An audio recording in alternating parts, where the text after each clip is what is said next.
21 August grenade হামলায় মৃত্যুদণ্ড থেকে খালাস চট্টগ্রামের 10 ট্রাক অস্ত্র চোরাচাল মামলা সহ সব মামলা থেকে খালাস পেয়ে কারামুক্ত হয়েছেন সাবেক স্বরাষ্ট্র প্রতিমন্ত্রী লুৎফুজ্জামান বাবর।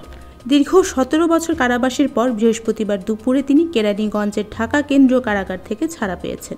এখন তিনি নিজ এলাকায় ফিরতে উদগ্রীব। লুৎফুজ্জামানের স্ত্রী তাহমিনা জামান জানান, লুৎফুজ্জামানকে একের পর এক মিথ্যা মামলা দিয়ে 17 বছরের বেশি সময় কারাগারে রাখা হয়। উচ্চ আদালতের রায়ে তিনি নিরপরাধ প্রমাণিত হয়ে এখন মুক্ত। তার মুক্তির মধ্য দিয়ে ভাটি বাংলা তথা দেশের গণমানুষের আকাঙ্ক্ষা পূরণের পথ প্রশস্ত হয়েছে। মুক্তি পেয়ে তিনি এখন ঢাকার বাসায় অবস্থান করছেন। তবে তিনি তার এলাকায় জনগণের কাছে ফিরতে উদগ্রীব। এলাকার মানুষও তার জন্য অধীর আগ্রহ নিয়ে অপেক্ষায় আছেন। একটু সুস্থ হলেই তিনি এলাকায় ফিরবেন। লুৎফুজ্জামানের গ্রামের বাড়ি নেত্রকোনার মদন উপজেলায় বাড়িবাদেরা এলাকায়। তিনি নেত্রকোনা 4 আসন থেকে 3 বার সংসদ সদস্য নির্বাচিত হন। আসনটি মদন, মোহনগঞ্জ, খালিয়াজুড়ি উপজেলা নিয়ে গঠিত।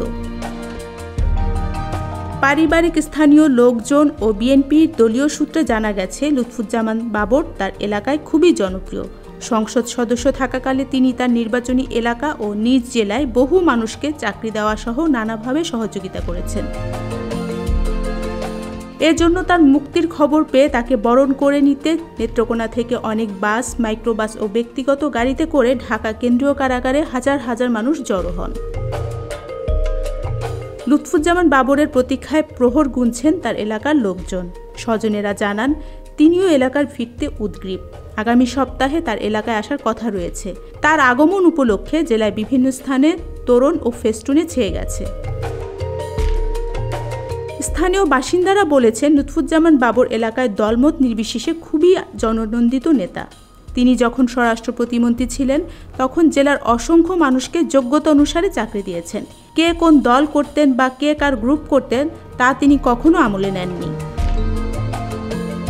তাই সবাই তাকে পছন্দ করেন। তার আগমন উপলক্ষে ভাটি উপজেলা হিসেবে খ্যাত মদন, মোহনগঞ্জ ও খালিয়াজুড়িতে সাধারণ মানুষের মধ্যে আনন্দধারা বইছে। তাকে বরণ করতে শহর থেকে গ্রাম নানা রঙের তোরণ ও ফেস্টুনে ছেয়ে গেছে।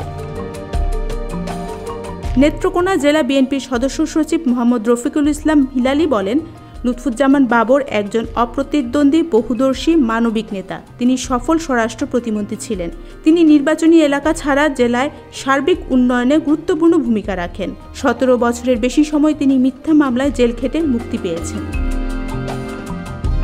দূরদৃষ্টি সম্পন্ন হাওর অঞ্চলের এই স্বপ্নসারথীকে দলীয়ভাবে বরণ করতে আমরা বিভিন্ন পদক্ষেপ নিচ্ছি। 2-1 দিনের মধ্যে নেতাকর্মীদের নিয়ে বসে সিদ্ধান্ত নেওয়া হবে। তিনি একটু সুস্থ হলেই এলাকায় ফিরবেন, পরে ওমরা পালনে যাবেন। ফারজানা জবা, খবর সংযোগ।